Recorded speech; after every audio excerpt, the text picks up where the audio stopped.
कहे क्या खून का बदला खून उर्फ जम्मल की।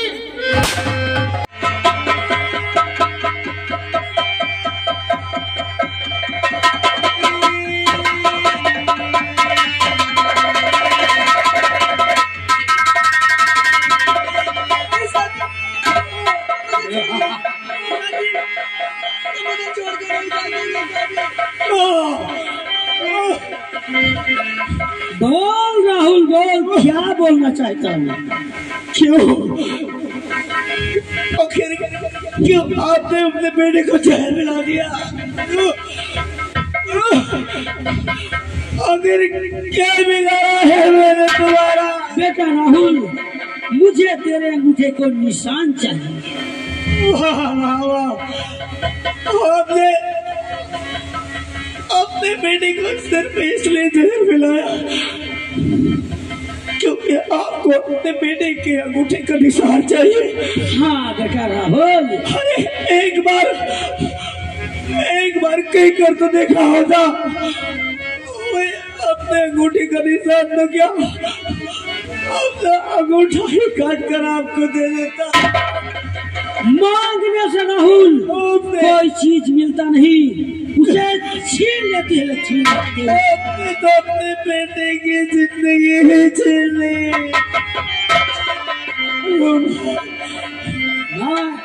मुझे माफ कर देना, क्योंकि इन लोगों के प्यार में हो गया था। वही तेरा गुनहगार रूपा, तेरा गुनहगार,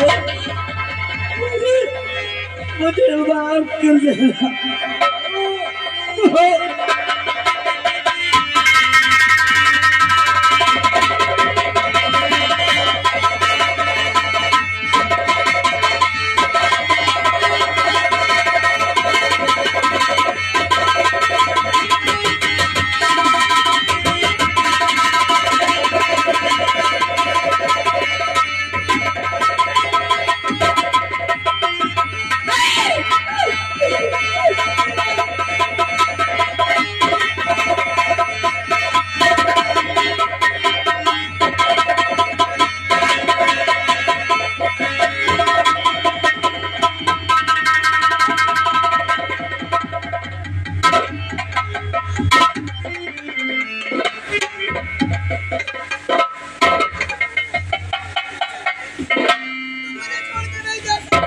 साले इस हवेली का मालिक बन गया।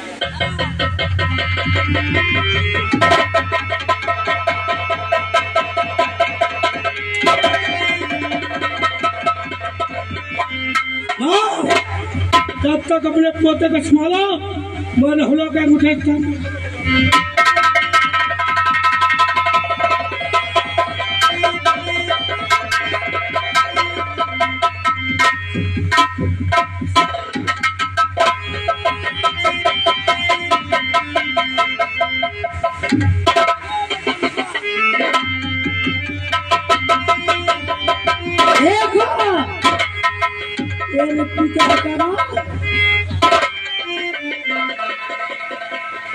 बेटा विक्रम, बोल माँ। लग गया अंगूठा? हाँ माँ, जो काम पिताजी नहीं कर सके आज हम माँ बेटे ने करके दिखा दिया। क्यों नहीं बेटा विक्रम? बेटा ला इस कुत्ते को संभाल। अब तुम एक काम करो, तुम इसी वक्त चली जाओ माता जगदम्बा देवी के मंदिर। क्यों नहीं बेटा? उनसे प्रार्थना करो, उनसे विनती करो कि ताकि हम लोग का पाप थोड़ा कम हो जाए। हाँ बेटा, मैं तो भुला ही जाती हूँ। ठीक है, इसकी देखा तुम्हारे माफ की।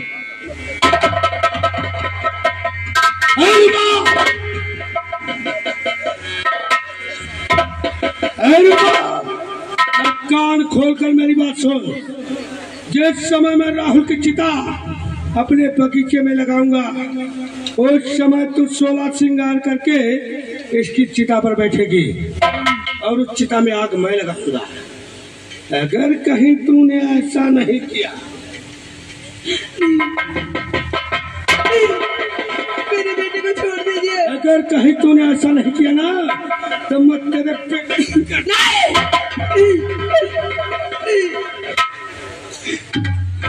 तब तक तेरा बेटा मेरी हिरासत में है। 16 श्रृंगार करके तैयार हो। नहीं स्वामी नहीं, मुझे छोड़।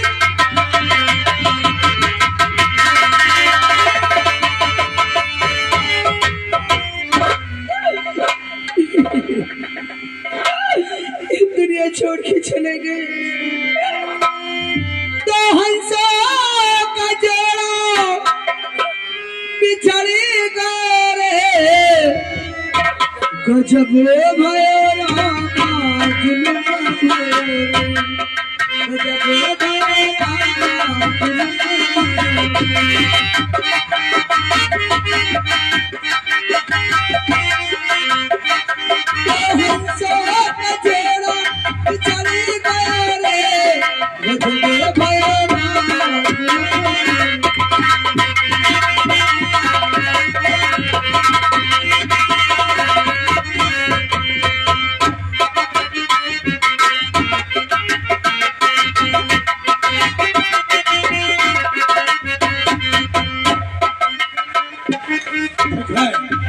मैंने तो अपने चचेरे भाई राहुल को तो मार डाला, लेकिन इसकी खबर कानून वालों को पहुंचे उससे पहले मैं चलकर अपने दोस्त इंस्पेक्टर रंजीत सिंह से मिलता।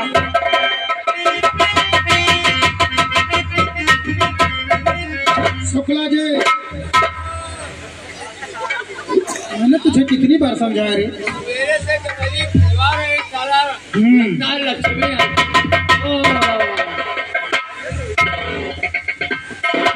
ठाकुर साहब, बात क्या? बहुत परेशान नजर आ रहे हो। अरे यार, आज मैं एक बहुत बड़ी मुसीबत में फंस गया। कौन सी मुसीबत? दरअसल बात यह है कि मैंने अपने चचेरे भाई राहुल को जहर दे के मार डाला। यानी तुम अपने भाई को जहर देकर मार डाले हो? इसका मतलब जानते हो? तुम 302 के मुलजिम हो गए हो और तुम्हें डायरेक्ट फांसी होगी। अरे यार, हथकड़ी लगा पूरे इधर तो देखो यार।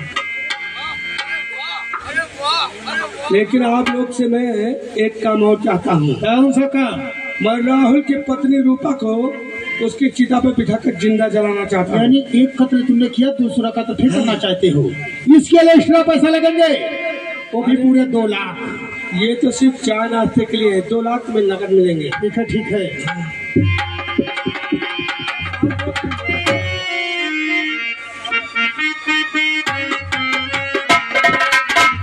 बड़े साहब के सामने सब कुछ बयान करो। अरे मेरी दुनिया उजड़ गई। अरे मैं लुट गया। क्या बात विक्रम सिंह?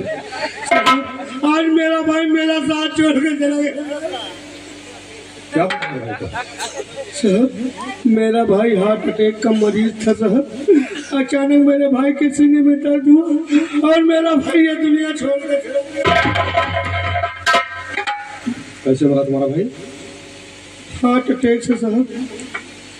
हार्ट अटैक से मरा है? हाँ साहब। उसने आत्महत्या तो नहीं किया? नहीं साहब।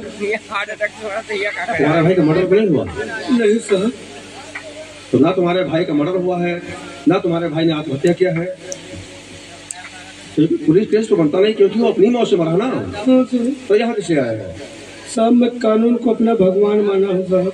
हाँ, वो तो ठीक है, मानना चाहिए। मैं अपने भाई का अंतिम संस्कार कर दिया होता साहब, लेकिन हमारे खानदान की एक परंपरा है साहब। कैसी परंपरा? हमारे खानदान की ये परंपरा है कि जिस औरत का पति मर जाता है वो औरत अपने पति की चिता पर बैठकर सती हो जाती है। विक्रम सिंह पागल हो गए क्या?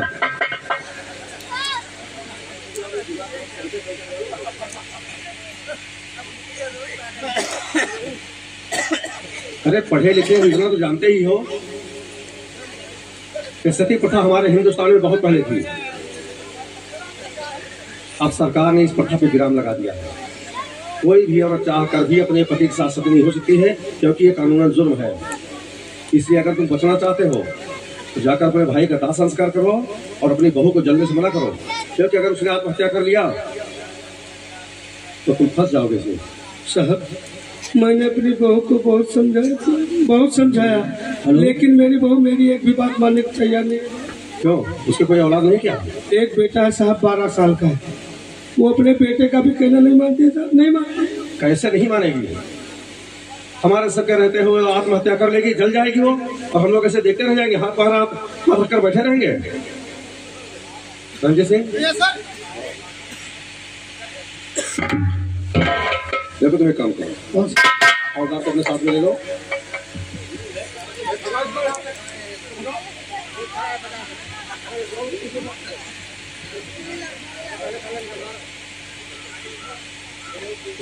यस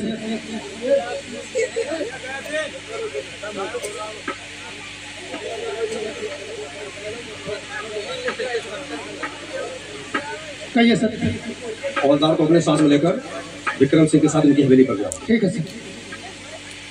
जाकर देखो, ये अपने भाई का दाह संस्कार करवाना चाहते हैं, लेकिन इनकी बहू जो है ना, वो अपने पति के साथ में जलना चाहती है।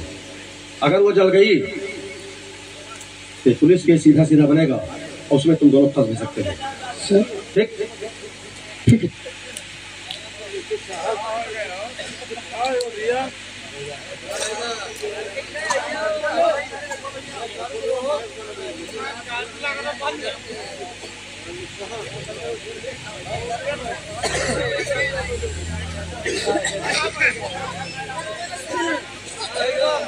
लाइट तो है यार, हाँ लाइट तो है।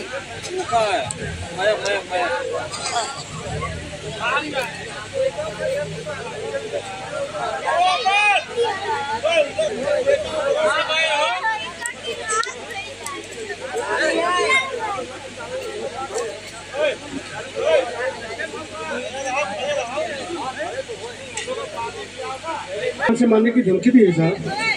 संजय कौन है? ये मेरी बहू का भाई है साहब। तुम्हारी बहू का भाई? हाँ सर, वही संजय है। इसके आंसू देख के आपके आंख में आंसू आ गए थे। वही संजय जेल से फरार हो गया, बहुत बड़ा डाकू बना, ठाकुर साहब के जान का घातक बना था। हाँ सर। अरे मैंने किसी क्या बिगाड़ा? अरे आपके साथ करीब अरे छोड़ो उसको, संजय को तो मैं बाद में देखूंगा। तुम सबसे पहले इनका केस देखो जाकर के, इनकी बहू जलने न पाए। ठीक, ये जिम्मेदारी तुम्हारी दोनों की है। चलो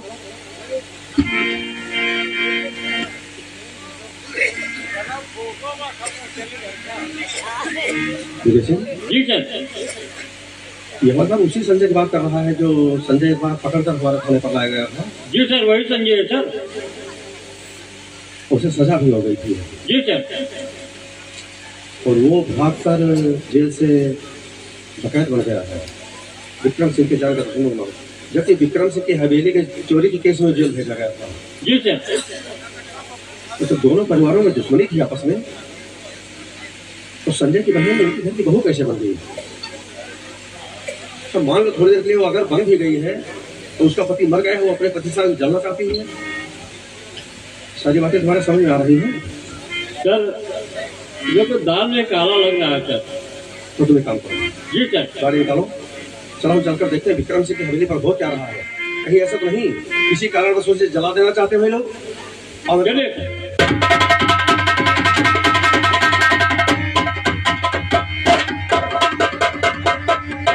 रंजीत सिंह, इस हरामजादे को अपने हिरासत में रखो। ले जाओ साले को।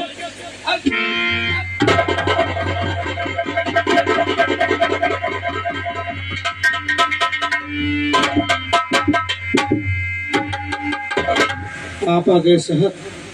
मैं जानता था साहब कि आप मेरे दुख में जरूर शरीक होंगे साहब। आपको कैसे पता था कि मैं यहाँ आने वाला था? साहब, आप जब से इस शंकरगढ़ रियासत में तैनात हुए हैं, मैं लोगों से मुझसे यही सुनता हूँ कि आप कितने नेक, ईमानदार, गरीबों को इंसाफ दिलाने वाले। इसलिए मैंने भी सोचा साहब आप मेरे मुसीबत में जरूर शामिल होंगे साहब। चलो ठीक है, ये रंजीत सिंह और हवलदार को हमने तुम्हारे साथ भेजा होगा। आए हुए साहब, वो आ रहे हैं।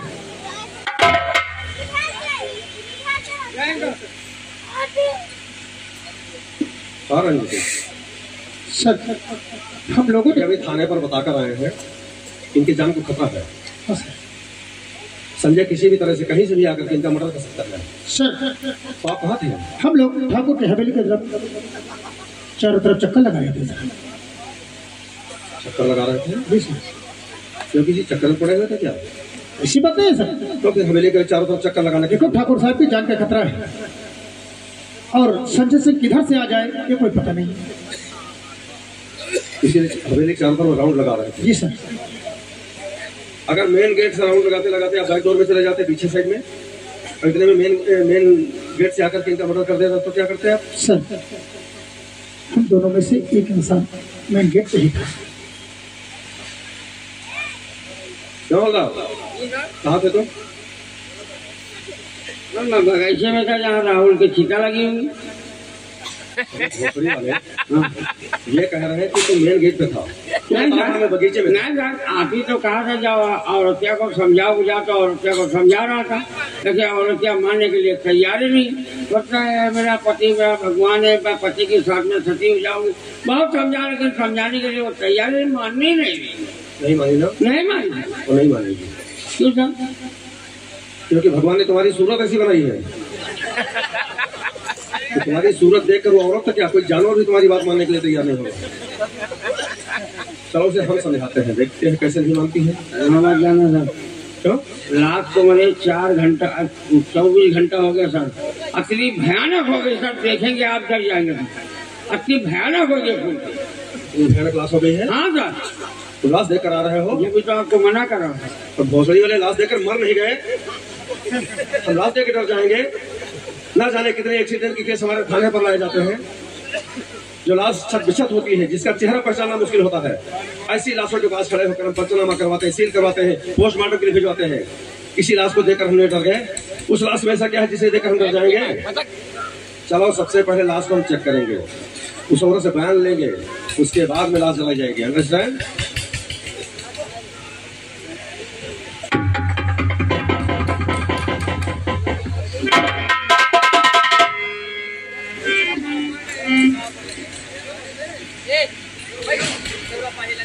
जी सर।